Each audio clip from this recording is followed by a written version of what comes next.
welcome back to my YouTube channel. Assalamualaikum warahmatullahi wabarakatuh. Perkenalkan, nama saya Jumeni S, NIM 192800055. Salah satu mahasiswi semester 4 Institut Agama Islam Negeri Parepare, Fakultas Ekonomi dan Bisnis Islam, Program Studi Akuntansi Lembaga Keuangan Syariah. Pada video ini saya akan membahas tentang keseimbangan ISLM dengan pendekatan ekonomi Islam pada mata kuliah Ekonomi Makro Islam yang diampu oleh Ibu Emily Nursaidi ME. Ada 5 pokok pembahasan pada materi ini, yaitu yang pertama keseimbangan pasar barang dan kurva IS, yang kedua keseimbangan pasar uang dan kurva LM, yang ketiga keseimbangan kurva ISLM, yang keempat dampak kebijakan pada keseimbangan ISLM, fiskal dan moneter, dan yang kelima yaitu keseimbangan pasar barang dan pasar uang dalam perspektif Islam.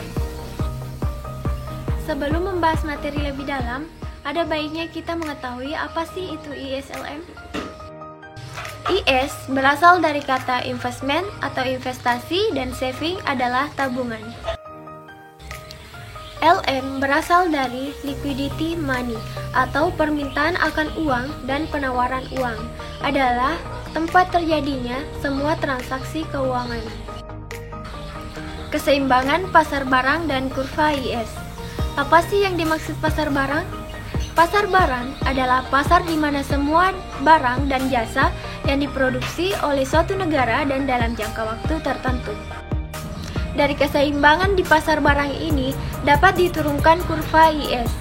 Kurva IS adalah kurva yang menggambarkan keseimbangan antara pendapatan nasional yang dilambangkan Y dan tingkat bunga yang dilambangkan I pada pasar barang. Pada bagian ini, IS bukan lagi sesuatu yang autonomous, melainkan dipengaruhi oleh tingkat bunga dan pendapatan. Jika diasumsikan terjadi kenaikan tingkat bunga, maka hal ini akan berpengaruh terhadap besaran investasi. Ada 2 hal yang menjelaskan tentang kenaikan suku bunga yang mengakibatkan investasi turun. Pertama, dengan naiknya suku bunga, maka melakukan investasi disyaratkan tingkat pengembalian yang lebih tinggi agar biaya bunga pinjaman tertutupi. Dan yang kedua, masyarakat lebih memilih untuk menyimpan uangnya di bank yang relatif tinggi dan tidak berisiko.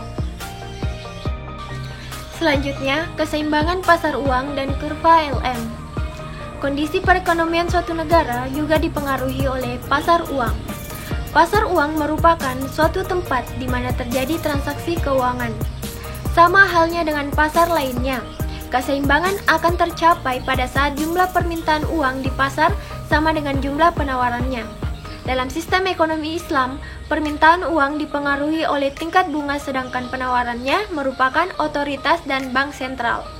Sehingga bank kurva penawarannya menjadi inelastis sempurna. Besarnya permintaan uang dipengaruhi oleh pendapatan nominal dan suku bunga. Berikut adalah gambar pergeseran kurva LM. Jika hubungan antara suku bunga dengan pendapatan ini digambarkan secara lebih khusus, maka akan kita temukan pada kurva LM. Apa itu kurva LM? Kurva LM adalah kurva yang menggambarkan keseimbangan antara pendapatan nasional atau Y dan tingkat bunga atau I pada pasar uang. Proses penurunan keseimbangan pada pasar uang atau LM terjadi apabila pendapatan naik, maka akan menyebabkan money demand meningkat yang berdampak pada kenaikan tingkat suku bunga dan menyebabkan kurva LM bergeser ke sebelah kanan atas. Kebijakan moneter dengan menambah atau mengurangi jumlah uang beredar akan mengakibatkan pergeseran kurva LM. Jika bank sentral menambah jumlah uang beredar, maka kurva LM akan bergeser ke bawah. Sebaliknya, jika jumlah uang beredar dikurangi, maka kurva LM akan bergeser ke kiri atas. Keseimbangan kurva IS LM. Jika kurva IS dan kurva LM bertemu pada satu titik, maka titik I dan Y tersebut menggambarkan sekaligus keseimbangan yang terjadi di pasar barang maupun pasar uang. Keseimbangan ISLM merupakan keseimbangan dalam perekonomian. Pada gambar di atas, keseimbangan terjadi pada titik A, yaitu pada tingkat pendapatan sebesar Y dan tingkat bunga sebesar I. Dalam keseimbangan ini diasumsikan pasar uang dan pasar barang dalam kondisi equilibrium. Dampak kebijakan pada keseimbangan ISLM, fiskal, dan moneter. Jika pemerintah menetapkan kebijakan fiskal IG, maka perubahan ini hanya akan mengakibatkan perubahan di kurva IS, sedangkan kurva LM relatif tetap. Sedangkan jika Bank Sentral menerapkan kebijakan moneter, maka hal ini hanya akan mempengaruhi kurva LM, sedangkan kurva IS tetap. Jika pemerintah menerapkan kebijakan campuran, yaitu kebijakan fiskal dan moneter, maka akan terjadi pergeseran kurva IS maupun kurva LM. Kebijakan fiskal. Dampak perubahan pengeluaran pemerintah terhadap keseimbangan ISLM. Selain pengeluaran pemerintah atau G, kebijakan fiskal dapat pula berupa perubahan kebijakan, perubahan yang dapat juga ditinjau dalam dua perspektif, yaitu kebijakan untuk meningkatkan penerimaan dari sektor pajak atau T, atau sebaliknya yaitu menurunkan penerimaan dari sektor pajak, tetapi kedua-duanya berdampak pada pergeseran kurva keseimbangan pasar barang atau IS. Jika penerimaan dari sektor pajak menurun, maka kurva IS bergeser ke atas. Kebijakan moneter. Kebijakan moneter biasanya terikat dengan kebijakan jumlah uang beredar atau money supply yang dilakukan oleh otoritas moneter, yang dalam hal ini Bank Sentral. Adanya kebijakan dalam bidang moneter berdampak pada pergeseran kurva LM. Jika jumlah uang beredar meningkat, maka akan menyebabkan bergesernya kurva LM ke bawah. Bergesernya kurva ini berdampak pada penurunan tingkat suku bunga dan meningkatnya output. Begitupun sebaliknya, jika jumlah uang beredar berkurang, maka kurva LM akan bergeser ke atas dan berdampak pada kenaikan tingkat suku bunga dan menurunkan output.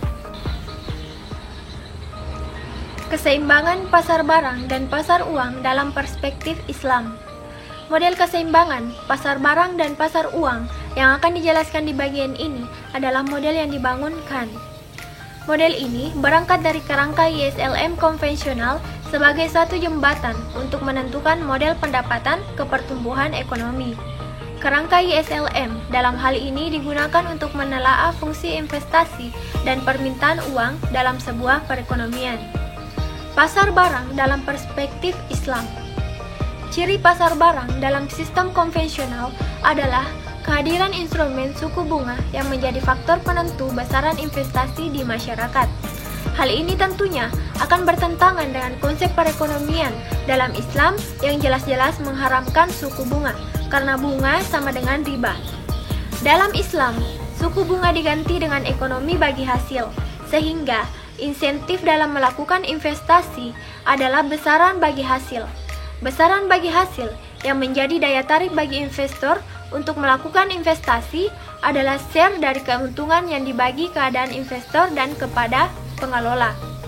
Semakin besar bagian bagi hasil yang akan diterima oleh investor, idealnya akan meningkatkan motivasi bagi investor untuk semakin banyak melakukan investasi.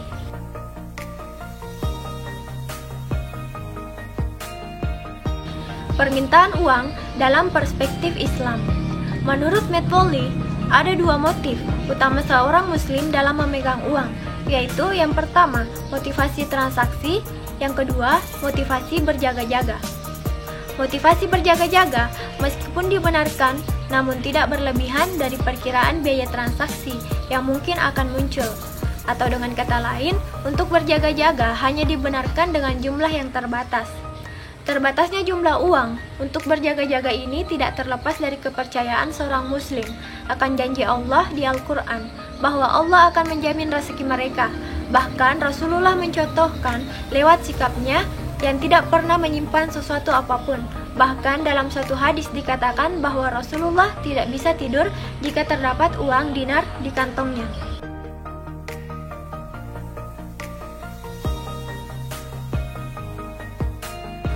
Equilibrium antara pasar barang dan pasar uang dalam perekonomian Islam.